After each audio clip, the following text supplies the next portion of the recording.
Hi friends, എല്ലാവർക്കും പുതിയൊരു വീഡിയോയിലേക്ക് സ്വാഗതം. DLED അഡ്മിഷൻ 2024 ബന്ധപ്പെട്ട് പാലക്കാട് ജില്ലയുടെ ഫൈനൽ റാങ്ക് ലിസ്റ്റ് പ്രസിദ്ധീകരിച്ചിട്ടുണ്ട്. ddpalakkad.wordpress.com എന്ന വെബ്സൈറ്റാണ്, ലിങ്ക് ഡിസ്ക്രിപ്ഷൻ ബോക്സിൽ കൊടുത്തിട്ടുണ്ട്. ഇവിടെ DLED 2024 rank list and interview schedule എന്ന് വന്നിട്ടുണ്ട്. ഇപ്പോൾ വന്നിരിക്കുന്നത് ഗവൺമെൻറ് എയ്ഡഡിൻ്റെ റാങ്ക് ലിസ്റ്റാണ്. സെൽഫ് ഫിനാൻസിൻ്റെ വന്നിട്ടില്ല. അത് വരുന്നതനുസരിച്ച് ആ ഒരു അപ്ഡേഷൻ നിങ്ങൾക്ക് നൽകുന്നതായിരിക്കും. അപ്പോൾ ആദ്യം തന്നെ സയൻസ് ഗവൺമെൻറ് എയ്ഡഡിൻ്റെ ഇൻ്റർവ്യൂ എന്ന് പറയുന്നത് 16/8/2024 9 മണിക്ക് 9:30 തുടങ്ങുന്നതാണ്. BEMHSS പാലക്കാട് വെച്ചാണ് നടക്കുന്നത്. അപ്പോൾ അതുപോലെ തന്നെ കൊമേഴ്സിൻ്റെ 16/8/2024 1:30 വരുന്നത്, ഉച്ചയ്ക്ക് 1:30. അതും അതേ സെയിം വെന്യൂ തന്നെയാണ് വരുന്നത്. അടുത്തത് ഹ്യൂമാനിറ്റീസിൻ്റെ 17/8/2024 9:30 സെയിം വെന്യൂവിൽ വെച്ച് തന്നെയാണ് നടക്കുന്നത്.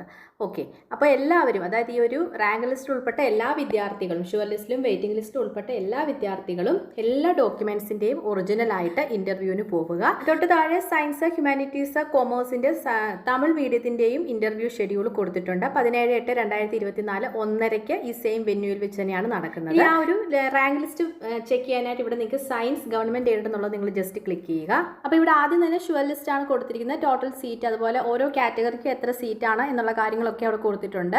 അപ്പം ഷുവർ ലിസ്റ്റിൽ ഉള്ളവരുടെ ആബ്സെൻസിലായിരിക്കും വെയിറ്റിംഗ് ലിസ്റ്റിലുള്ളവർക്ക് അഡ്മിഷൻ ലഭിക്കുന്നത്. തൊട്ട് താഴെ തന്നെ വെയിറ്റിംഗ് ലിസ്റ്റ് കൊടുത്തിട്ടുണ്ട്.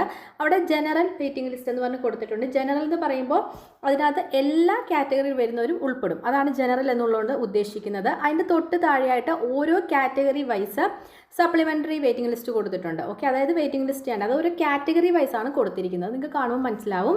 അപ്പോൾ ഈ ഒരു ഷുവർ ലിസ്റ്റിലുള്ള എല്ലാ വിദ്യാർത്ഥികൾക്കും അഡ്മിഷൻ ഉറപ്പായിരിക്കും. നിങ്ങൾ എല്ലാ ഡോക്യുമെൻസിൻ്റെയും ഒറിജിനലായിട്ട് പോവുക. നിങ്ങൾക്ക് അവിടെ അഡ്മിഷൻ ഉറപ്പാണ്.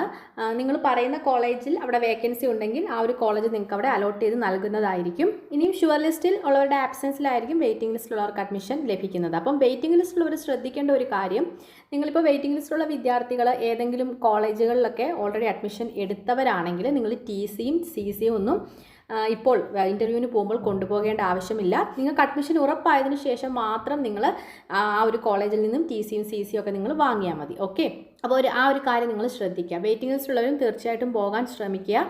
ഇതുപോലെ തന്നെ കൊമേഴ്സിൻ്റെയും ഹ്യൂമാനിറ്റീസിൻ്റെയും റാങ്ക് ലിസ്റ്റ് നിങ്ങൾ ചെക്ക് ചെയ്ത് നോക്കുക. സെൽഫ് ഫിനാൻസിൻ്റെ വരുന്നതനുസരിച്ച് ആ ഒരു അപ്ഡേഷൻ നിങ്ങൾക്ക് നൽകാം. അപ്പോൾ ഇത്രയും കാര്യങ്ങളാണ് ഈ ഒരു വീഡിയോയിൽ ഷെയർ ചെയ്യാനുള്ളത്. ഏറ്റവും ലേറ്റസ്റ്റ് അപ്ഡേറ്റുമായിട്ട് വീണ്ടും കാണാം. അതുവരെ ബൈ, താങ്ക്